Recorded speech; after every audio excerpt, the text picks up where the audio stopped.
ಸಹಾಯ ಈ ಚಾನಲ್ಗೆ ಮಾಡಿ ಹಾಗೂ ನಿಮ್ಮ ಧ್ವನಿಯನ್ನು ಕಾಪಾಡಿಕೊಳ್ಳಿ. ವಿಶೇಷವಾಗಿ ಸಿದ್ದರಾಮಯ್ಯ ಜೊತೆಗೆ ಒಳ್ಳೆಯ ಸಂಬಂಧ ಇರೋದರಿಂದಾಗಿ ಇಬ್ಬರು ಜೊತೆಯಾಗಿ ಕಾಂಗ್ರೆಸ್ ಬಂದಿದ್ದರಿಂದಾಗಿ ಅವ್ರ ಮಧ್ಯದಲ್ಲಿ ಹೊಂದಾಣಿಕೆ ಅದ. ನಮ್ಮ ಸತೀಶ್ ಮತ್ತು ಸಿದ್ದರಾಮಯ್ಯರ ಮಧ್ಯದಲ್ಲೇ ಸಿದ್ದರಾಮಯ್ಯರ ಬಲದಿಂದ ಇವತ್ತು ಜಿಲ್ಲೆಯಲ್ಲಿ ಒಬ್ಬ ಉಸ್ತುವಾರಿ ಸಚಿವರಾಗಿದ್ದಾರೆ. ಇವತ್ತು ಉಳಿದವರೆಲ್ಲರೂ ವೈಯಕ್ತಿಕವಾಗಿ ಹೋಗಿ ನೀವು ಕೇಳಿದರೆ ಅವರು ಇದ್ರ ವಿರೋಧನ ವ್ಯಕ್ತಪಡಿಸ್ತಾ ಇರ್ತಾರೆ, ವಿರೋಧವಾಗಿ ಹೇಳ್ತಾರೆ. ಇನ್ನು ಅಸಾಧ್ಯ ಅದ. ಈಗ ಸಿದ್ದರಾಮಯ್ಯರು ಮಾತು ನಡೀತಾ ಇದೆ ಅಂದಾಗ ಅದಕ್ಕೆ ವಿರೋಧವಾಗಿ ಅವ್ರು ಮಾತಾಡ್ತಾ ಇಲ್ಲ. ಅದರಲ್ಲಿ ರಮೇಶ್ ಕುಡಿಚಿ ಅವ್ರು ಮಾತ್ರ ಓಪನ್ ಆಗಿ ಮಾತಾಡ್ತಾ ಇದ್ದಾರೆ.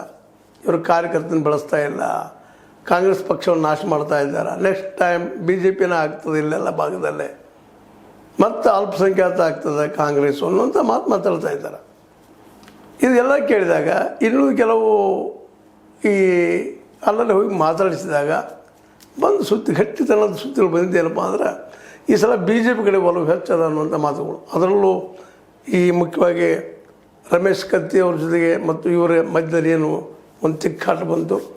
ಆ ಸಂದರ್ಭದಲ್ಲೇ BJP ಅದನ್ನು ಸದುಪಯೋಗ ಮಾಡಿಕೊಂಡು ಎಲ್ಲರೂ ಒಟ್ಟುಗೂಡಿಸ್ತಾ ಇದೆ.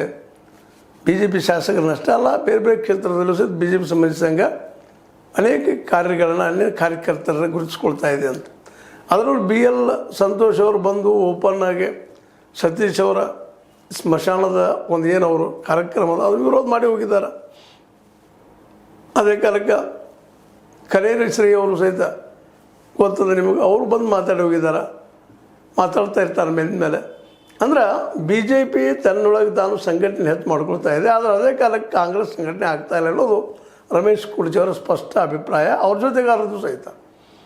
ಹೀಗಾಗಿ ಈ ಸಲದ 2028ರಲ್ಲಿ ಎಷ್ಟರ ಮಟ್ಟಿಗೆ ನಮ್ಮ ಜಾರಕಿಹೊಳಿ ಸಹೋದರರು ವಿಶೇಷವಾಗಿ ಕಾಂಗ್ರೆಸ್ಸಿಗರನ್ನು ಗೆಲ್ಲಿಸ್ಕೊಂಡು ಬರ್ಬೋದು ಅಂತೇಳಿ ಈಗ